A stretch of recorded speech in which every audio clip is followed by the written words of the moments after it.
ഹരി ഓം. എല്ലാവർക്കും എൻ്റെ വിനീത നമസ്കാരം. ഭഗവത്ഗീതയിലൂടെ ജീവിത വിജയം എന്നത് നാം നമ്മുടെ മനസ്സിലുണ്ടാക്കുന്ന പരിവർത്തനമാണെന്ന് ആവർത്തിച്ച് നമ്മൾ കാണണ്ടേ. മനസ്സാണ് നമ്മുടെ അടിസ്ഥാനം. ബോധ മനസ്സിലാണ് ഈ ശരീരം നിൽക്കുന്നത്. സൂക്ഷ്മമായ എനർജിയിലാണ് മാറ്റർ ഇരിക്കുന്നത് എന്നതുപോലെ സ്ഥൂലമായ ശരീരത്തിലല്ല സൂക്ഷ്മമായ മനസ്സ്. അത് നമ്മുടെ ചിന്തയിൽ നിന്ന് മാറ്റിയെടുക്കണം. നാം തിരിച്ച് ചിന്തിക്കേണ്ടതുണ്ട്. ഒരു യൂ ടേൺ എടുക്കേണ്ടതുണ്ട്. സൂക്ഷ്മമായ മനസ്സിലാണ് സ്ഥൂല ശരീരം. അതായത് നിങ്ങളുടെ വ്യക്തിത്വം എന്നത് മുഴുവൻ സൂക്ഷ്മ ശരീരമാണ്, ബോധമനസ്സാണ്. ആ ബോധ മനസ്സിലാണ് സുഖവും ദുഃഖവും ജയവും പരാജയവും മാനവും അപമാനവും എല്ലാം ഇരിക്കുന്നത്. ആ ബോധ മനസ്സിനെ മാറ്റിയെടുക്കാനുള്ള കഴിവും സാമർഥ്യവും ശക്തിയും ബുദ്ധിയും നമ്മളിലുണ്ട്. ആ കഴിവ് ഉപയോഗിക്കുന്നതിനനുസരിച്ചായിരിക്കും നമ്മുടെ ജീവിത വിജയം. അപ്പം അതുകൊണ്ട് നിങ്ങൾക്ക് ജീവിതത്തിൽ വിജയിക്കണം. അതായത് വിജയിക്കുക എന്ന് പറഞ്ഞാൽ എപ്പോഴും ഓർക്കുക, നമ്മുടെ ജീവിത ലക്ഷ്യം എന്താ എന്ന് ചോദിച്ചു കഴിഞ്ഞാൽ ഉടനെ പറയണം മരിക്കുന്നത് വരെ സന്തോഷവും സംതൃപ്തിയും സമാധാനവും സ്വസ്ഥതയും ആനന്ദവുമായിട്ട് ജീവിക്കുക. അപ്പം ആ ആനന്ദം എന്ന് പറയുന്നത് ആലസ്യത്തിൽ നിന്ന് രൂപപ്പെടുന്ന, സ്വാർത്ഥമാവരുത്, അസ്വസ്ഥതയിൽ നിന്ന് അതായത് എനിക്ക് ഇഷ്ടപ്പെട്ടത് മാത്രം അനുഭവിച്ചുള്ള ഒരുതരം അഹങ്കാരത്തിൽ ധാർഷ്ട്യത്തിലൂന്നിയതാവരുത്. അത് മറ്റുള്ളവർക്ക് സുഖം പകർന്നും മറ്റുള്ളവർക്ക് സന്തോഷം പകർന്നും മറ്റുള്ളവർക്ക് സേവനം പകർന്നും അങ്ങനെ നന്മയിൽ നിന്ന് രൂപപ്പെട്ടതാവണം. ഇപ്പം നല്ലത് ചിന്തിക്കുക, നല്ലത് പ്രവർത്തിക്കുക, നല്ലത് ചെയ്യുക, അതിൽ നിന്നൊക്കെ രൂപപ്പെടുന്ന അത്തരത്തിലുള്ളൊരു സുഖം, സന്തോഷം, ആനന്ദം അത് നമുക്ക് മരിക്കുന്നത് വരെ നിലനിർത്താൻ സാധിക്കുകയാണെങ്കിൽ ഈ ജീവിതത്തിൽ വേറെ എന്താണ് വേണ്ടത്? പിന്നെന്താണ് വേണ്ടത്? അപ്പം അതുകൊണ്ട് ഒരു കാര്യം എനിക്ക് നിങ്ങളോട് പറയാനുള്ളത്, നമ്മുടെ ജീവിതത്തിൻ്റെ സുഖദുഃഖങ്ങളുടെ നിശ്ചയിക്കുന്നത്, അതിനെ തീരുമാനിക്കുന്നത് നാം തന്നെയാണെന്ന് ഒരിക്കലും മറക്കരുത്. യഥാർത്ഥ മതം എന്ന് പറയുന്നത് അവനവൻ്റെ ഉള്ളിൽ പരിവർത്തനങ്ങൾ വരുത്തി അവനവനും അവനവനെ കൊണ്ട് മറ്റുള്ളവർക്കും പ്രയോജനവും ഉയർച്ചയും ഉന്നതിയും ഉണ്ടാക്കുന്നതാണ്. അതാണ് കൃഷ്ണൻ ഇവിടെ 5-ാമത്തെ അധ്യായത്തിൽ നമുക്ക് വ്യക്തമാക്കി തരുന്നത്. നമ്മൾ 4-ാമത്തെ ശ്ലോകമാണ് കണ്ടുകൊണ്ടിരുന്നത്. നമുക്ക് ആ ശ്ലോകം ഒന്നുകൂടി വായിക്കാം. സാംഖ്യയോഗോ പൃഥക് ബാല പ്രവദന്തീന പണ്ഡിത ഏകമപ്യാസ്തിത സമ്യക് ഉഭയോ വിന്തതേ ഫലം. സാംഖ്യം യോഗം. സാംഖ്യം എന്നാൽ ജ്ഞാനയോഗം, സന്യാസയോഗം. യോഗം എന്നാൽ കർമ്മയോഗം. ഇതെല്ലാം പണ്ഡിത പ്രവദന്തി പൃഥക്. പണ്ഡിതന്മാരിത് രണ്ടും വേറെയാണെന്ന് പറയില്ല. എന്നാൽ ബാല പൃഥക് പ്രവദന്തി. ബാലന്മാർ, വിവേകമില്ലാത്തവർ, അല്പജ്ഞാനികൾ, അറിവില്ലാത്തവർ, കാര്യങ്ങളെ അറിയാത്തവർ, ഇത് രണ്ടും രണ്ടാണെന്ന് പറയുന്നു. അപ്പം അതാണ് ഞാൻ നിങ്ങളോട് പറഞ്ഞത്. ജ്ഞാനത്തിൽ അധിഷ്ഠിതമായ മതമാണ് ഹിന്ദുമതം. മറ്റതെല്ലാം വിശ്വാസങ്ങളിലൂന്നിയതാണ്. വിശ്വാസവും ജ്ഞാനവും രണ്ടും രണ്ടാണ്. ജ്ഞാനം എന്നത് ശാസ്ത്രീയമാണ്, യുക്തിനിഷ്ഠമാണ്, യുക്തിഭദ്രമാണ്. വിശ്വാസം എന്നത് കേവലം അന്ധമാണ്, അന്ധവിശ്വാസമാണ്. കാരണം മരണാനന്തരം സ്വർഗമുണ്ടെന്ന് ആർക്കുറപ്പുണ്ട്? ആരെങ്കിലും തെളിയിച്ചിട്ടുണ്ടോ? മരണാനന്തരം സ്വർഗത്തിൽ സുഖം കിട്ടുമെന്ന് എന്തുറപ്പുണ്ട്? ഇതൊക്കെ അന്ധവിശ്വാസങ്ങളാണ്. എന്നാൽ ഇവിടെ ജ്ഞാനത്തിലൂന്നിയതാണ്. എന്താ ഈ ജ്ഞാനം? സൂക്ഷ്മമായ ബോധമനസ്സിൽ നിന്നാണ് നമ്മൾ രൂപപ്പെട്ടതെന്ന്. അത് ജ്ഞാനമല്ലേ? എനർജിയിൽ നിന്നാണ് പ്രപഞ്ചമുണ്ടായതെന്ന് ശാസ്ത്രജ്ഞന്മാർ പറയുമ്പോൾ അത് ജ്ഞാനമല്ലേ? സൂക്ഷ്മമായ ശരീരം, അല്ലെങ്കിൽ സൂക്ഷ്മമായ ബോധമനസ്സിൽ നിന്നാണ് ശരീരം രൂപപ്പെട്ടതെന്ന് ഗീതയിൽ കൃഷ്ണൻ പറയുമ്പോൾ അത് ജ്ഞാനമല്ലേ? അത് കാരണം സൂക്ഷ്മതയിൽ നിന്നേ സ്ഥൂലമായത് രൂപപ്പെടുകയുള്ളൂ. അപ്പം അതുകൊണ്ട് ഗീതയിലെ 2-ാം അധ്യായം നിങ്ങൾ അടിസ്ഥാനമായിട്ട് മനസ്സിലാക്കണം. ശരീരിയിൽ നിന്നാണ് ശരീരം രൂപപ്പെടുന്നത്. അതാണ് ദേഹി നിത്യമവദ്യോയം ദേഹേ സർവസ്യ ഭാരത തസ്മാ സർവാണി കർമാണി നത്വം ശോചിതുമർഹസി. ദേഹി എന്ന് പറഞ്ഞാൽ ബോധമനസ്സ്, ദേഹം എന്ന് പറഞ്ഞാൽ ശരീരം. അപ്പം ദേഹിയിലാണ് ദേഹം ഇരിക്കുന്നത്, ശരീരിയിലാണ് ശരീരം ഇരിക്കുന്നത്. ഇത് അടിസ്ഥാനമായ സത്യമാണ്. ഈ സത്യം നമ്മൾ നല്ലവണ്ണം ഉറപ്പിച്ചാൽ മാത്രമേ ഹിന്ദുമതത്തിൻ്റെ മഹത്വം, ശ്രേഷ്ഠത നമുക്ക് മനസ്സിലാവുകയുള്ളൂ. ജ്ഞാനത്തിലൂന്നിയ മതമാണിതെന്ന്. ഇനി നാം തിരിച്ചറിയേണ്ടതാണ്, ഈ ബോധമനസ്സിലാണ് നമ്മുടെ സുഖദുഃഖങ്ങളും ജയങ്ങളും പരാജയങ്ങളും മാനങ്ങളും അപമാനങ്ങളും ഒക്കെ ഇരിക്കുന്നത്. അതുകൊണ്ട് നാം കൂടുതൽ ഫോക്കസ് ചെയ്യേണ്ടത് ബോധമനസ്സിലേക്കാണ്. ബോധമനസ്സിലേക്ക് ഫോക്കസ് ചെയ്യാനാണ് മതങ്ങൾ പഠിപ്പിക്കുന്നത്. അല്ലാതെ മരണാനന്തരം സ്വർഗത്തിൽ അവിടെ പോയിട്ട് കള്ളുപുഴയിൽ പോയി കുളിക്കാനല്ല, കുടിക്കാനല്ല, അവിടെ പോയിട്ട് ആരുടെയോ കൂടെ ഡാൻസ് കളിക്കാനല്ല. ഇതൊക്കെ അന്ധമായി ജനങ്ങളുടെ തലയിലിട്ട് പാവം ശരീരം മുഴുവൻ ബോംബും കെട്ടി ചാവേറായി പൊട്ടിച്ചെതറുകയാണ്. അവിടെ എന്തോ കിട്ടാനുണ്ടോയെന്നും പറഞ്ഞിട്ട് ഈ സത്യങ്ങൾ മനസ്സിലാക്കി കൊടുക്കണ്ടേ? ബോധമനസ്സാണ് പരിവർത്തനം വരുത്തേണ്ടത്. ഇവിടെയാണ് സ്വർഗമാക്കേണ്ടത്. സ്വർഗം എന്നാൽ സന്തോഷം, സ്വർഗം എന്നാൽ ആനന്ദം. അതിന് നല്ല ചിന്തകളും നല്ല പ്രവൃത്തികളും ഉണ്ടാവണ്ടേ? മറ്റുള്ളവരെ നശിപ്പിച്ചുകൊണ്ടും ക്രൂരത കാണിച്ചുകൊണ്ടും എന്ത് സ്വർഗമുണ്ടാക്കാൻ സാധിക്കുന്നു? ഇത്തരത്തിലുള്ള നല്ല ചിന്തകളെ രൂപപ്പെടുത്തണമെങ്കിൽ അറിവ് അടിസ്ഥാനമായിട്ടുണ്ടാവണം. അപ്പം അറിവിലൂന്നിക്കൊണ്ടുള്ളൊരു മതം, അതാണ് ഭഗവാൻ കൃഷ്ണൻ പറയും. ഈ അധ്യായത്തിൽ നമ്മൾ കാണാൻ പോകുന്നുണ്ട്, കൃഷ്ണൻ അത് ഉറപ്പിക്കുന്നത്. 4-ാം അധ്യായത്തിൽ നമ്മൾ കണ്ടു, നഹിജ്ഞാനേന സദൃശം പവിത്രമിഹ വിദ്യതേ തൽസ്വയം യോഗ സംസിദ്ധായി കാലേനാത്മനി വിദ്യതി. നമ്മൾ കണ്ടു ആ ശ്ലോകം. ജ്ഞാനത്തിന് സദൃശമായി ജീവിതത്തെ പവിത്രീകരിക്കാൻ വേറെ യാതൊന്നുമില്ല. ഇവിടെ നോക്കൂ നിങ്ങൾ, ജ്ഞേയസ്യ നിത്യസന്യാസി, ജ്ഞാനമുള്ളവനാണ് സന്യാസി. ജ്ഞാനമാണ് നമുക്ക് വേണ്ടത്. അപ്പം ഈ സൂക്ഷ്മമായ മനസ്സിനെ കുറിച്ച് നാം മനസ്സിലാക്കിക്കൊണ്ട് നാം നമ്മുടെ ജീവിതത്തെ പരിവർത്തനം വരുത്തിയെടുക്കുകയാണെങ്കിൽ ജീവിതത്തിൻ്റെ ലക്ഷ്യം എല്ലാ രീതിയിലും ഒന്ന് തന്നെയാണ്. എന്താണ്? ജീവിതം ആനന്ദമാക്കി തീർക്കുക. നമ്മളെക്കൊണ്ട് നമുക്കും മറ്റുള്ളവർക്കും ഉപകാരം ചെയ്തുകൊണ്ടും നല്ല പ്രവൃത്തികൾ ചെയ്തുകൊണ്ടും നല്ല ചിന്തകൾ പങ്കുവെച്ചുകൊണ്ടും അങ്ങനെ ജീവിതത്തെ നമുക്ക് പരിവർത്തനം വരുത്തിയെടുക്കാൻ സാധിക്കും. അപ്പം അതുകൊണ്ട് ഇവിടെ ഇതര മതങ്ങൾ പറയുന്ന, അല്ലെങ്കിൽ സെമിറ്റിക് മതങ്ങൾ പറയുന്ന സ്വർഗമില്ല എന്നെനിക്ക് നിങ്ങളോട് ദയവിചാരിച്ച് പറയാനുണ്ട്. ഒരിക്കലും നിങ്ങൾ അങ്ങനെയുള്ള മതങ്ങൾ പറയുന്നത് കാതിൽ വെക്കരുത്. മരണാനന്തരം സ്വർഗത്തിൽ പോവാൻ ഇല്ല. മരണാനന്തരം എന്തുണ്ടെന്ന് ആർക്കറിയാം? നമുക്ക് വേണ്ടത് മോക്ഷമാണ്. മോക്ഷം എന്ന വാക്കിൻ്റെ അർത്ഥം മോഹക്ഷയമാണ്. അതായത് നമുക്കുണ്ടാകുന്ന ദുഃഖങ്ങളിൽ നിന്നും വിഷമങ്ങളിൽ നിന്നും പേടിയിൽ നിന്നും അസ്വസ്ഥതകളിൽ നിന്നും മനസ്സിനെ മോചിപ്പിക്കുന്നതാണ്. മോഹത്തിൽ നിന്നും ക്ഷയിപ്പിക്കലാണ്, മോഹത്തിൽ നിന്നും വേർപ്പെടുത്തുന്നതാണ് മോഹം. അപ്പം മനസ്സിനെ അലട്ടുന്ന വിഷാദ ചിന്തകളിൽ നിന്നും മനസ്സിനെ വേർപ്പെടുത്തിയെടുക്കാൻ അതിന് നമുക്ക് എന്ത് വേണം? അറിവും വേണം, പരിശീലനവും വേണം. അപ്പം അജ്ഞാനത്തിൽ ജീവിച്ചാൽ, അതായത് എൻ്റെ ജീവിതം ദുഃഖമാണ്, വിഷമമാണ്, വേദനയാണ്, പ്രയാസമാണ് എന്ന് ചിന്തിച്ചാൽ അത് അജ്ഞാനമാണ്. കാരണം ഇതിൽ നിന്നും മനസ്സിനെ മോചിപ്പിക്കാൻ ബോധശക്തി നമ്മളിലുണ്ട്. നമ്മൾ വിചാരിച്ചു കഴിഞ്ഞാൽ നമുക്ക് അതിൽ നിന്നും മനസ്സിനെ മോചിപ്പിച്ചെടുക്കാം. അതിന് നല്ല ചിന്തകളിൽ രമിക്കാൻ സാധിക്കണം, നല്ല പ്രവൃത്തികളിൽ നമ്മുടെ മനസ്സിനെ ഉറപ്പിക്കാൻ സാധിക്കണം. ഈ ലോകത്തിലുള്ള സത്യത്തിൽ ഇത്രയേ വേണ്ടൂ. നല്ല കാര്യങ്ങളിൽ മുഴുകാൻ, നല്ല ചിന്തകളിൽ മുഴുകാൻ ഈ സമൂഹം ഒന്ന് തയ്യാറായാൽ നിങ്ങൾക്കെന്ത് ദുഃഖം, നിങ്ങൾക്കെന്ത് വിഷമം? നിങ്ങൾക്ക് ദുഃഖവും വിഷമങ്ങളും ഉള്ളതിന് കാരണം നിങ്ങൾ നിങ്ങളുടെ ലൗകിക ലോകത്തിൻ്റെ വിഷമങ്ങളിൽ, വിഷാദങ്ങളിൽ, പരാജയങ്ങളിൽ അങ്ങനെ രമിച്ചിരിക്കുകയാണ്. നിങ്ങളൊന്ന് പുറത്തേക്ക് ഇറങ്ങൂ, നിങ്ങളൊന്ന് വൃന്ദാവനത്തിൽ പോവൂ, അല്ലെങ്കിൽ നിങ്ങൾ വേറെ എവിടെയെങ്കിലും പോവും, ആശ്രമങ്ങളിൽ പോവും, കുറച്ച് നേരം ഇരുന്ന് ഭജനത്തിലും നാമത്തിലൊക്കെ മുഴുകൂ. ക്ഷേത്രങ്ങളിലൊക്കെ ഒന്ന് പോവൂ, നാമത്തിൽ മുഴുകൂ, നിങ്ങളുടെ മനസ്സിൻ്റെ റൂട്ട് തിരിച്ചു വിടൂ. പിന്നെ എന്ത് ദുഃഖമാണ് അവിടെയുള്ളത്? കുറച്ച് നന്മ ചെയ്യാൻ പരിശീലിക്കൂ. എല്ലാവരും അങ്ങനെ അങ്ങോട്ട് ചിന്തിക്കാൻ തുടങ്ങിയാൽ ഇവിടെ തന്നെയല്ലേ സ്വർഗം? ഇവിടെയാണ് ആനന്ദം. ഇവിടെ തന്നെ സ്വർഗമാക്കി മാറ്റാൻ സാധിക്കുന്നവരാണ് മനുഷ്യർ. നല്ല കർമ്മത്തിലൂടെ, നല്ല ചിന്തയിലൂടെ, വേറെ ഒന്നും വേണ്ട, ഇത് മാത്രം മതി.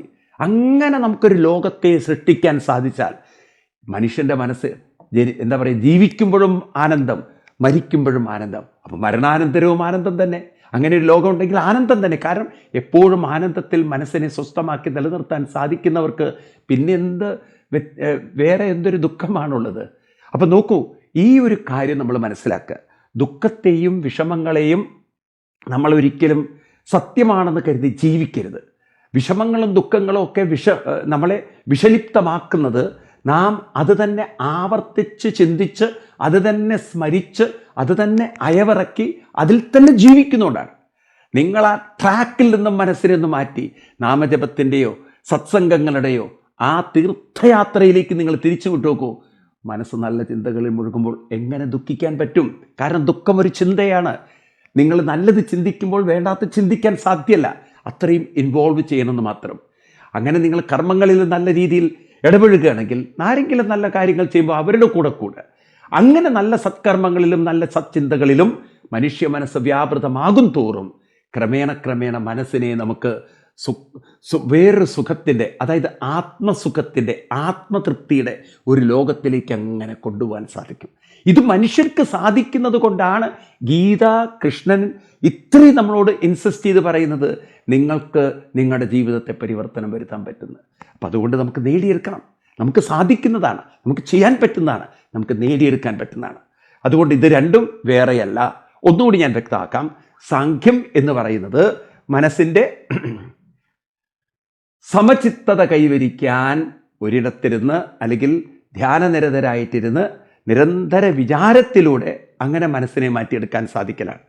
പക്ഷെ ആ വഴി അത്ര എളുപ്പമല്ല. കാരണം നിരന്തരമായി മനസ്സിനെ അങ്ങനെ നല്ല ചിന്തയിൽ രമിപ്പിക്കേണ്ടതുണ്ട്. എന്നാൽ കർമ്മയോഗം കൊണ്ടും നേടുന്നത് അതുതന്നെയാണ്. മനസ്സിൻ്റെ ഒരു സ്ഥിരതയാണ്, അല്ലെങ്കിൽ ഒരു മനസ്സിൻ്റെ സമചിത്തതയാണ്. ഈ സമചിത്തത കൈവരിക്കാൻ കർമ്മയോഗികൾക്ക് എളുപ്പം സാധിക്കും. കാരണം എന്തുകൊണ്ടാണെന്ന് വെച്ച് കഴിഞ്ഞാൽ കർമ്മയോഗികളെ സംബന്ധിച്ച് അവർ ആക്റ്റീവാണ് വളരെ. അപ്പം തന്നെ അവരുടെ തമോ ഗുണം പോയി, പിന്നെ അവരുടെ ഉപാസനാദി കാര്യങ്ങളെ കൊണ്ട് ഏകാഗ്രത വന്നു, പിന്നീട് അവരുടെ സത്ചിന്ത കൊണ്ടും സത്കർമ്മം കൊണ്ടും അവരുടെ ഉള്ളിൽ പ്യൂരിഫിക്കേഷൻ വരാൻ തുടങ്ങി, ശുദ്ധീകരണം വരാൻ തുടങ്ങി, പരിവർത്തനം വരാൻ തുടങ്ങി. അങ്ങനെ ക്രമേണ മനസ്സ് ചഞ്ചലത കെട്ടടങ്ങി ഒരു സുസ്ഥിരമായി, ചഞ്ചലത പോയിട്ടത് സമചിത്തമായി, അങ്ങനെ നമുക്ക് ജീവിതത്തെ ഉയർത്തിയെടുക്കാൻ സാധിക്കും. അപ്പം ജ്ഞാനത്തിൻ്റെ മാർഗത്തിലൂടെ പോകുന്നവർ നിരന്തര വിചാരത്തിലൂടെ മനസ്സിനെ സമചിത്തമാക്കുന്നതും, കർമ്മത്തിൻ്റെ മേഖലയിലൂടെ പോയി തൻ്റെ ആലസ്യത്തെയും തൻ്റെ മനസ്സിൻ്റെ അസ്വസ്ഥതയും മാറ്റിക്കൊണ്ട് മനസ്സിനെ സേവനത്തിലൂടെയും അതുപോലെ തന്നെ നാമസംസ്കാരാദികളിലൂടെയൊക്കെ മനസ്സിനെ സമചിത്തമാക്കുന്നതും എത്തുന്നത് സമചിത്തതയിലേക്കാണ്. അപ്പം ജ്ഞാനത്തിൻ്റെ മാർഗത്തിലൂടെ പോകുന്നതും ശബരിമലയിൽ പോകുന്നത് പോലെയാണ്. നിങ്ങൾ പഴയ റൂട്ടിലൂടെ ശബരിമലയ്ക്ക് കയറിക്കഴിഞ്ഞാൽ സുബ്രഹ്മണ്യ റൂട്ടിലൂടെ പോകുന്നതും സ്വാമി അയ്യപ്പൻ റൂട്ടിലൂടെ പോയാലും എത്തുന്നത് ശബരിമല തന്നെ. ഒരേ ഭഗവാന്റെ സാന്നിധ്യത്തിലേക്കാണ് എത്തുന്നത്. പക്ഷേ റൂട്ട് രണ്ടും വേറെയാണെന്ന് മാത്രം. ഇന്ന് നമുക്കറിയാം, നമ്മൾ കാറിലൂടെ ബസ്സിലൂടെ പോയാലും ഡൽഹിക്ക് പോയാലും പ്ലെയിനിലൂടെ പോയാലും എത്തേണ്ടത് ഡൽഹി ആണെങ്കിൽ നമുക്ക് ഡെസ്റ്റിനേഷൻ ഒന്ന് തന്നെയാണ് എത്തുന്നത്. പോകുന്ന മാർഗത്തിലാണ് വ്യത്യാസം. അതുകൊണ്ട് ഇവിടെ മതങ്ങളെയും അങ്ങനെ നിർവചിക്കരുത്. അതാണ് പല രാഷ്ട്രീയക്കാരും ഈ ഇത്തരം വിളിച്ചു പറയുന്നത്. ലക്ഷ്യമൊന്നാണ്, മതങ്ങൾ പലതാണെന്ന്. തെറ്റാണത്. ഹിന്ദു മതത്തിൻ്റെ ലക്ഷ്യം ജീവിച്ചിരിക്കുമ്പോൾ ജീവിതം സ്വർഗമാക്കലാണ്. തൻ്റേത് മാത്രമല്ല, എല്ലാവരുടെയും ജീവിതം സ്വർഗമാക്കലാണ്. മറ്റത് മരണാനന്തരം സ്വർഗത്തിൽ പോകലാണ്. മരണാനന്തരം സ്വർഗത്തിൽ പോകുന്നതും ജീവിച്ചിരിക്കുമ്പോൾ ജീവിതം സ്വർഗമാക്കുന്നതും ഇതെങ്ങനെ ഒരു മതമാവുക? ലക്ഷ്യം രണ്ടും രണ്ടാണ്. എന്നു മാത്രമല്ല, തൻ്റെ ജീവിതമാണ് സുഖമാക്കുന്ന സ്വർഗത്തിൽ പോയിട്ട്. ഇവിടെ തൻ്റെ ജീവിതമല്ല, മറ്റുള്ളവരുടെ ജീവിതം സ്വർഗമാക്കിക്കൊണ്ട് തൻ്റെ ജീവിതം സ്വർഗമാക്കിക്കൊണ്ട് സ്വർഗമാക്കുക. അത് വ്യത്യാസമുണ്ട്, കാഴ്ചപ്പാട് വ്യത്യാസമുണ്ട്. തൻ്റെ സ്വർഗത്തിന് വേണ്ടി ആരെയും ചുട്ടുകൊല്ലാൻ, ആരുടെ ജീവിതം തകർക്കാൻ ഇതര മതത്തിനൊരു പ്രയാസമില്ല. നിങ്ങൾ നോക്കൂ, പാശ്ചാത്യ ലോകത്തിൽ അതല്ലേ സംഭവിച്ചുകൊണ്ടിരുന്നത്. തനിക്ക് സ്വർഗം കിട്ടാൻ വേണ്ടി കാഫീറുകളെ കൊല്ലുന്ന കാഴ്ച ഇപ്പോഴും നിങ്ങൾ കാണുന്നില്ലേ? തൻ്റെ ജീവിതം സ്വർഗമാക്കി കിട്ടാൻ വേണ്ടി എത്രയോ പേരെ മതം മാറ്റിക്കൊണ്ടും ദുരിതം ഉണ്ടാക്കിക്കൊണ്ടും ആ കാലഘട്ടത്തിലെ മിഷണറിമാർ എന്തെല്ലാം അക്രമം കഴിച്ചു വിട്ടു. അതല്ലേ പണ്ട് കുരിശ് യുദ്ധം പോലുള്ള യുദ്ധങ്ങളൊക്കെ ഉണ്ടായത്. ഒരു കാലത്ത് ക്രിസ്ത്യൻ സമൂഹമായിരുന്നു ലോകത്തിൽ അശാന്തി ഉണ്ടാക്കിയതെങ്കിൽ ഇപ്പം വേറൊരു സെമറ്റിക് മതമാണ്. സെമറ്റിക് മതങ്ങളെന്നും അശാന്തി ഉണ്ടാക്കിയിട്ടുള്ളൂ. എന്നാൽ ഭാരതം ഒരിക്കലും അശാന്തി ഉണ്ടാക്കിയില്ല. കാരണം മറ്റുള്ളവരുടെ ജീവിതം സന്തോഷമാക്കിക്കൊണ്ട്, മറ്റുള്ളവർക്ക് സ്വർഗ ജീവിതം കൊടുത്തുകൊണ്ട് തൻ്റെ ജീവിതം സ്വർഗമാക്കുന്ന ആ സംസ്കാരമുണ്ടല്ലോ, അത് നിസ്വാർത്ഥതയുടെയാണ്, അത് സേവനത്തിൻ്റെയാണ്, അത് ഉന്നതമാണത്. അതെല്ലാവരെയും കൈ കോർത്ത് പിടിക്കുന്നതാണ്, അവിടെ ആരെയും നശിപ്പിക്കുന്നതല്ല. അതാണ് ഭാരതത്തിൻ്റെ മഹത്വം. അതുകൊണ്ടാണ് 5000-ലധികം വർഷമുള്ള ഭാരത സംസ്കാരം ഇന്നും കെട്ടടങ്ങാത്ത അഗ്നിയായി കത്തി ജ്വലിച്ചു കൊണ്ടിരിക്കുന്നത്. എന്നാൽ നോക്കൂ, നിങ്ങളിന്ന് യൂറോപ്യൻ രാജ്യങ്ങളിൽ ക്രിസ്തുമതം നശിച്ചു പോന്നു. നിങ്ങളിന്ന് ഇസ്ലാമിക രാജ്യങ്ങളിലേക്ക് നോക്കൂ, അവിടെയും നിങ്ങൾക്ക് കാണാം ആ മതത്തിൻ്റെ തീവ്രത കുറഞ്ഞു വരികയാണ്. കാരണം മറ്റുള്ളവരോട് ക്രൂരത കാണിച്ച്, അക്രമം കാണിച്ച് എത്ര കാലം നിങ്ങൾക്ക് സ്വർഗത്തിനെക്കുറിച്ച് ചിന്തിക്കാൻ പറ്റും? അങ്ങനെ ഒരു സ്വർഗമുണ്ടോ എന്ന് പോലും എന്ത് തെളിവുണ്ട് നിങ്ങൾക്ക്? ഒരു പ്രൂഫും ഇല്ലാത്തൊരു കാര്യത്തെക്കുറിച്ച് അജ്ഞാനത്തോടുകൂടി വിശ്വസിച്ച് മറ്റുള്ളവർക്ക് എന്തിനു ദുരിതമുണ്ടാക്കി വെക്കണം? ഇവിടെ നമുക്ക് സ്വർഗമുണ്ടാക്കാൻ പറ്റുമോ? അത് എൻ്റെ സ്വർഗമല്ല, മറ്റുള്ളവരുടെ ജീവിതം സ്വർഗമാക്കിക്കൊണ്ട്. അതാണ് മഹത്വം, അതാണ് കർമ്മയോഗം. അതുകൊണ്ടാണ് ഭാരത സംസ്കാരം ഇത്രയും ശ്രേഷ്ഠവും മഹത്വവുമായി തീർന്നിരിക്കുന്നത്. അതിന് നമുക്കൊരു സംസ്കാരം രൂപപ്പെടുത്തേണ്ടതുണ്ട്. കാരണം നമ്മുടെ ഉള്ളിലുള്ള സ്വാർത്ഥ ചിന്തകളെ മാറ്റേണ്ടതുണ്ട്, നമ്മുടെ ഉള്ളിലുള്ള ആലസ്യത്തെ മാറ്റേണ്ടതുണ്ട്, നമ്മുടെ മനസ്സിലുള്ള അനാവശ്യമായ ഉത്കണ്ഠകളും ആകാംക്ഷകളും പരിഭ്രമങ്ങളും ഒക്കെ മാറ്റേണ്ടതുണ്ട്. അതിനൊരു സാധന ആവശ്യമാണ്. അതാണ് കൃഷ്ണൻ വളരെ ഡീറ്റെയിൽ ആയിട്ട് പറഞ്ഞത്. അതുകൊണ്ട് ഏകമപ്യാസ്ഥിത്, ഏകമപി എത്തുന്നത് എവിടെയാണ്? ഒരേ സത്യത്തിലാണ്. ഏതാ സത്യം? മനസ്സിനെ ശാന്തമാക്കുക, മനസ്സിനെ സ്വസ്ഥമാക്കുക, മനസ്സിനെ സന്തോഷമുള്ളതാക്കുക. എങ്ങനെയാണ് മനസ്സിനെ സന്തോഷമുള്ളതാക്കുന്നത്? ആലസ്യത്തെ മാറ്റാൻ തൻ്റെ ജീവിതത്തിലെ കർമ്മനിഷ്ഠത ഉണർത്തിക്കൊണ്ടും മനസ്സിൻ്റെ ഏകാഗ്രത വർദ്ധിപ്പിക്കാൻ വേണ്ടി പ്രാണായാമവും അതുപോലെ തന്നെ പ്രണവമന്ത്രങ്ങളും ഉപയോഗിച്ച്, മന്ത്രജപവും ഉപയോഗിച്ചുകൊണ്ട്, അതുപോലെ മനസ്സിനെ സന്തോഷത്തിൽ രമിപ്പിക്കാൻ വേണ്ടി നല്ല ചിന്തകളിൽ മുഴുകിക്കൊണ്ട്, അതുപോലെ സന്തോഷം പകരാൻ വേണ്ടി നല്ല സേവനങ്ങളിൽ മുഴുകിക്കൊണ്ട്, അങ്ങനെ ജീവിതത്തെ നാം മാറ്റിയെടുത്ത് ഒരു ശീലം ഡെവലപ്പ് ചെയ്തെടുക്കുകയാണെങ്കിൽ ഭഗവാൻ പറയുന്നു ആസ്ഥിത നിങ്ങൾ ഉറയ്ക്കും. ഏതിലുറയ്ക്കും? നിങ്ങളുടെ ജീവിതത്തിൽ ഏകമപി, ഒരേ സത്യത്തിൽ, ഒരേ യാഥാർത്ഥ്യത്തിൽ നിങ്ങൾ ഉറപ്പിക്കും. അതായത് ഈ സുഖവും സന്തോഷവും ശക്തിയും എൻ്റെ ഉള്ളിലുണ്ട്, ഇത് പുറത്തല്ല, ഇത് ഉള്ളിൽ തന്നെയാണ്, ഇത് തന്നിൽ തന്നെയാണ്. ഈ സത്യത്തെ നമുക്ക് മനസ്സിലാക്കി അങ്ങനെ ജീവിക്കാൻ സാധിച്ചാൽ ഈ സത്യം എല്ലാവരിലുമുണ്ട്, ഈ സുഖം എല്ലാവരിലുമുണ്ട്, എല്ലാവർക്കും ഇത് കൈവരിക്കാൻ സാധിക്കുമെന്ന് നമുക്ക് പൂർണ്ണ ബോധ്യം വരും. അപ്പം അതുകൊണ്ട് ഏകമപ്യാസ്ഥിത സമ്യക് ഉഭയോവിന്ദതേ ഫലം. ജ്ഞാനത്തിൻ്റെ മാർഗത്തിലൂടെ പോകുന്നവർക്കും അതുപോലെ തന്നെ കർമ്മയോഗത്തിൻ്റെ മാർഗത്തിലൂടെ പോകുന്നവർക്കും ഈ സമചിത്തത കൈവരിച്ച് ആ സമചിത്തമായ മനസ്സിലൂടെ നല്ലത് ചിന്തിച്ച് നല്ലതിൽ മുഴുകി നല്ല കർമ്മങ്ങളിൽ മുഴുകി തൻ്റെ ജീവിതവും മറ്റുള്ളവരുടെ ജീവിതവും സന്തോഷവും സുഖവുമാക്കി തീർക്കാൻ പ്രയാസമുണ്ടാവില്ല. അപ്പം ജ്ഞാനത്തിൻ്റെ മാർഗത്തിലൂടെ ഇത് കൈവരിക്കും, അതുപോലെ കർമ്മയോഗത്തിൻ്റെ മാർഗത്തിലൂടെ സംഭവിക്കും. കാരണം രണ്ടിൻ്റെയും ലക്ഷ്യം മനസ്സിൻ്റെ സംശുദ്ധിയാണ്, മനസ്സിൻ്റെ ഏകാഗ്രതയാണ്, മനസ്സിൻ്റെ കർമ്മനിരതയാണ്, അതുപോലെ മനസ്സിൻ്റെ സമചിത്തതയാണ്. അപ്പോൾ ആ മനസ്സിൻ്റെ സമചിത്തത കൈവരിക്കാൻ ഏത് മാർഗത്തിലൂടെ പോകുന്നവർക്കും സാധിക്കും. പക്ഷേ ഒരൊറ്റ കാര്യമേ ഉള്ളൂ, ആ സമചിത്തത കൈവരിക്കലാണ് എൻ്റെ ജീവിതത്തിൽ വേണ്ടതെന്ന തിരിച്ചറിവോട് കൂടിയിട്ട് അതിനുവേണ്ടി പ്രയത്നിക്കണം. അപ്പം ഇതര മതങ്ങളൊക്കെ തെറ്റാണെന്നല്ല ഞാൻ പറയുന്നത്. ഇതര മതങ്ങൾക്കും ഈ ലക്ഷ്യം വെച്ചുകൊണ്ട്, അതായത് മറ്റുള്ളവർക്ക് സുഖം പകർന്നുകൊണ്ട്, സുഖം കൊടുത്തുകൊണ്ട്, നല്ല ചിന്തിച്ചുകൊണ്ട് ഇവിടെ എനിക്ക് ജീവിതം സുഖമാക്കി തീർക്കാൻ സാധിക്കും എന്ന് മനസ്സിൽ ഉറപ്പിച്ചു കഴിഞ്ഞാൽ, ഈ സുഖത്തെയാണ് സ്വർഗം എന്ന് വിളിക്കുന്നതെന്ന് തിരിച്ചറിഞ്ഞാൽ പിന്നെ ആകാശത്തിനപ്പുറത്തൊരു സ്വർഗം അന്വേഷിച്ച് പോകേണ്ടി വരില്ല. കാരണം ഇവിടെ തന്നെയാണ് സ്വർഗം എന്നത് പൂർണ്ണ ബോധ്യം വരും. ഇത് നമുക്കിവിടെ അനുഭവിക്കാൻ പറ്റും. മറ്റത് മരണാനന്തരം ഉണ്ടോ ഇല്ലേ എന്ന് പോലും നമുക്കറിയില്ല. അത് അനുഭവിക്കാൻ സാധിക്കുമെന്നറിയില്ല. കാരണം അനുഭവിക്കാനുള്ള ശരീരം ഇവിടെ മണ്ണിൽ ചേർത്ത് കഴിഞ്ഞാൽ കണ്ണില്ലാതെ നിനക്ക് എങ്ങനെ കാണാൻ പറ്റും? കാതില്ലാതെ എങ്ങനെ കേൾക്കാൻ പറ്റും? നാക്കില്ലാതെ എങ്ങനെ രുചി അറിയാൻ പറ്റും? ശരീരമില്ലാതെ എന്താ അനുഭവിക്കാൻ പറ്റും? അപ്പോൾ ശരീരം വിട്ടുപോയൊരു ബോധ മനസ്സിന് ഇതൊക്കെ സ്വർഗത്തിൽ പോയി അനുഭവിക്കാൻ സാധിക്കുമെന്ന് പറയുന്നത് അന്ധമായി വിശ്വസിച്ച് തന്നെ പറ്റുള്ളൂ. കാരണം അവിടെ ശരീരം എവിടെ നിന്ന് കിട്ടും? ആര് തരും ശരീരം? ഇനി ശരീരം എടുത്താൽ തന്നെ നിങ്ങൾ അവിടെ ജനിക്കുന്നുവെങ്കിൽ ആ അറ്റ്മോസ്ഫിയറിൽ നമുക്ക് ജീവിക്കാൻ പറ്റുന്നുള്ളതിന് എന്ത് ഉറപ്പുണ്ട്? ഈ ഭൂമിയിൽ തന്നെ ഇപ്പം നമുക്ക് ജീവിക്കാൻ കഷ്ടപ്പാടുണ്ടെങ്കിൽ ആ സ്ഥലത്തും ജീവിക്കാൻ ബുദ്ധിമുട്ടുണ്ടാവില്ല എന്ന് എന്ത് ഉറപ്പുണ്ട്? അപ്പം അതുകൊണ്ട് ജീവിതത്തെ ഇവിടെ നമുക്ക് മാറ്റിയെടുക്കാൻ പറ്റുന്നതല്ലേ ശരി. അതുകൊണ്ട് കൃഷ്ണൻ പറയുന്നു അടുത്ത ശ്ലോകത്തിൽ, 5ാമത്തെ ശ്ലോകത്തിൽ, യത് സാംഖ്യേ പ്രാപ്യതേ സ്ഥാനം തദ് യോഗൈരഭിഗമ്യതേ ഏകം സാംഖ്യം ച യോഗം ച യപശ്യതി സ പശ്യതി. ഒന്നുകൂടി ചൊല്ലാം ആ ശ്ലോകം. യത് സാംഖ്യേ പ്രാപ്യതേ സ്ഥാനം തദ് യോഗൈരഭിഗമ്യതേ ഏകം സാംഖ്യം ച യോഗം ച യപശ്യതി സ പശ്യതി. ഇത് ഏതൊരു സ്ഥാനമാണോ, ഏത് സ്ഥാനം, ഏതാണ് സ്ഥാനം? ഏത് സ്ഥാനമാണ് നമുക്ക് കൈവരിക്കേണ്ടത്? മനസ്സ് നല്ല ഉത്സാഹമുള്ളതായിത്തീരണം. അതായത് ആലസ്യ സുഖത്തിൽ വീഴരുത്.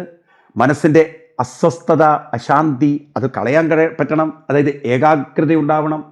അതേപോലെ തന്നെ ജീവിതം മരണം വരെ സുഖമായി തീരണം. നമ്മുടേത് മാത്രമല്ല, മറ്റുള്ളവരുടെ സുഖം പകർന്ന്, സുഖം കൊടുത്ത്, നല്ലത് ചിന്തിച്ച്, നല്ലതിൽ മുഴുകി ജീവിതം മുന്നോട്ട് നയിക്കണം. ഇങ്ങനെ ഒരു ജീവിതത്തെ കൈവരിക്കലാണ് ഏകം സ്ഥാനം. ഈ സ്ഥാനമാണ് നമുക്ക് പ്രാപിക്കേണ്ടത് എന്നത് മനസ്സിലാക്കി കഴിഞ്ഞാൽ ഇത് സാംഖ്യേ പ്രാപ്യതേ, നിങ്ങൾക്ക് സാംഖ്യമാർഗത്തിലൂടെ പ്രാപിക്കാം. എന്ന് പറഞ്ഞാൽ മനസ്സിനെ സമചിത്തമാക്കാൻ നിരന്തരമായ അത്ര ഏകാഗ്രതയോടുകൂടിയ ധ്യാനത്തിലൂടെ നിങ്ങൾക്ക് സാധിക്കും. നിരന്തരമായ ധ്യാനം. അതാണ് പലരും ഗുഹകളിലും അതുപോലെ തന്നെ ആശ്രമങ്ങളിലും ചെന്നിരുന്ന് നിരന്തരമായ സാധനകളിലൂടെ ഈ സമചിത്തത കൈവരിച്ചുകൊണ്ട് മനസ്സിനെ നല്ല ചിന്തകളിൽ മുഴുകി, നല്ല കർമ്മങ്ങളിൽ മുഴുകിക്കൊണ്ട് മനസ്സിനെ ആനന്ദത്തിൽ രമിപ്പിച്ച്, ആനന്ദത്തിൽ മുഴുകി ആത്മസുഖവും ആത്മസംതൃപ്തിയും ആത്മധൈര്യവും ഒക്കെ കൈവരിക്കാൻ സാധിക്കുന്നു. ഇതേ കാര്യം തത് യോഗൈരഭിഗമ്യതേ, യോഗത്തിലൂടെയും കർമ്മയോഗത്തിലൂടെയും കൈവരിക്കാം. അപ്പം എന്താണ് ഈ സാംഖ്യയോഗവും കർമ്മയോഗവും തമ്മിലുള്ള വ്യത്യാസം? സാംഖ്യയോഗം എന്ന് പറയുന്നത് ജ്ഞാനാധിഷ്ഠിതവും ധ്യാനാധിഷ്ഠിതവുമാണ്. ജ്ഞാനവും ധ്യാനവും. അപ്പം നിരന്തരമായ ധ്യാന പ്രക്രിയയിലൂടെ ഈ പറഞ്ഞ കാര്യം കൈവരിക്കുന്ന, അതായത് മനസ്സിനെ ആത്മസുഖത്തിൽ ആനന്ദത്തിൽ അങ്ങനെ രമിപ്പിക്കാൻ പരിശീലിപ്പിക്കുന്ന ആ ജീവിതമാണ് സാംഖ്യയോഗം. എന്നാൽ കർമ്മയോഗം എന്ന് പറയുന്നത് നിങ്ങളുടെ ജീവിതത്തിൽ ഇപ്പം നിങ്ങൾ ആരാവട്ടെ നിങ്ങൾ സ്വയം ചിന്തിക്കുക, നിങ്ങൾ സ്വയം നിങ്ങളിലേക്ക് നോക്കുക. എൻ്റെ മനസ്സ് ഒരു ആലസ്യ സുഖത്തിൽ ജീവിക്കുന്നുണ്ടോ? അപ്പം അങ്ങനെയാണെങ്കിൽ മനസ്സിലാക്കണം, ഇത് നാളെ ദുരന്തമാണ്. കാരണം ആലസ്യ സുഖം, ഞാൻ കഴിഞ്ഞ ക്ലാസ്സിലൊക്കെ പറഞ്ഞു, ശരീരത്തിന് മടി പിടിച്ചാൽ രോഗങ്ങൾ വരും.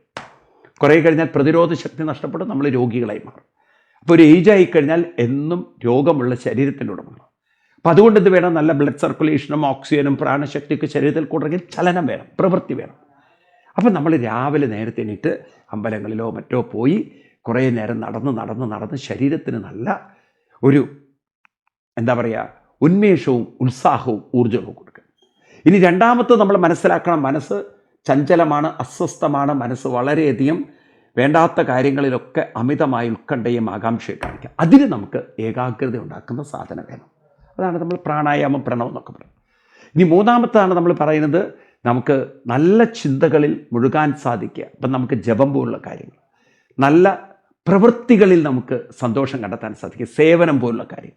ഇങ്ങനെ നമ്മുടെ ജീവിതത്തെ നമുക്ക് മുന്നോട്ട് നയിക്കാൻ സാധിച്ചാൽ നല്ല ചിന്തകളുടെ സ്മരണയിൽ നിന്ന് കിട്ടുന്നൊരു സുഖവും നല്ല സേവനത്തിലൂടെ കിട്ടുന്ന ഒരു സംതൃപ്തിയും കൃതാർത്ഥതയും ആദരവും, അതേപോലെ പരിശീലനത്തിലൂടെ കിട്ടുന്ന ഊർജവും നിരന്തര ഏകാഗ്ര പരിശീലനത്തിലൂടെ കിട്ടുന്ന ഒരു ആത്മസുഖവും എല്ലാം നമുക്ക് വലിയൊരു പരിവർത്തനം നമ്മളിൽ ഉണ്ടാക്കാൻ നമ്മളെ സഹായിക്കും.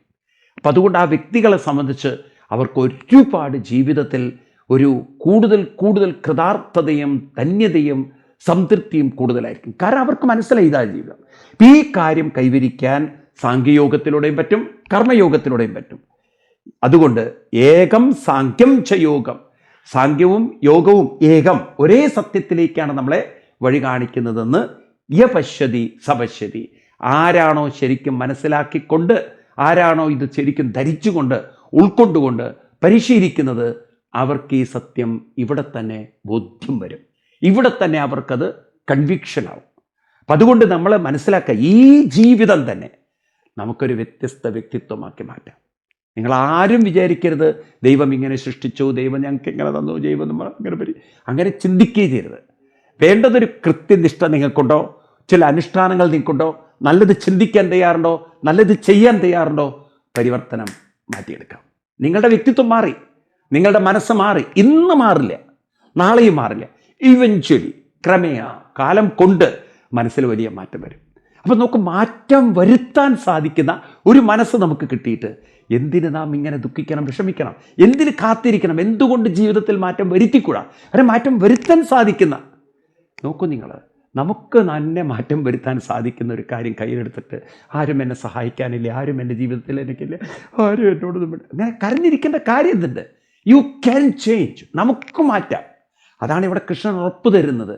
നിങ്ങൾ വിചാരിക്കേണ്ട ഏതോ സന്യാസി മാറ്റിത്തരും, നിങ്ങൾ വിചാരിക്കേണ്ട ഏതോ പള്ളിയിലെത്തും നിങ്ങളുടെ ആർപ്പ് വിളിച്ചിട്ട് മാറ്റിത്തരുന്നു, നിങ്ങൾ വിചാരിക്കേണ്ട ഏതോ പള്ളിയിലുള്ള മഠപണ്ഡിതന്മാർ മാറ്റിത്തരുന്നു. ഊതിയിട്ടോ പല സ്ഥലങ്ങളിൽ കാണും, വെള്ളമൊക്കെ ഊതിയിട്ട് രോഗങ്ങൾ മാറ്റല്. അവിടെ ഇവിടെ ഊതേണ്ട കാര്യമില്ല. നിങ്ങളുടെ മനസ്സിൽ പരിവർത്തനമുണ്ടാക്കിയാൽ ഈ പ്രശ്നങ്ങൾക്കൊക്കെ പരിഹാരമുണ്ട്. അതുകൊണ്ട് ഈ വിഷയം നമുക്ക് കൂടുതൽ ഒന്നുകൂടി സംസാരിക്കാം അടുത്ത ക്ലാസ്സിൽ. അതുവരെ എല്ലാവർക്കും നന്ദി, നമസ്കാരം.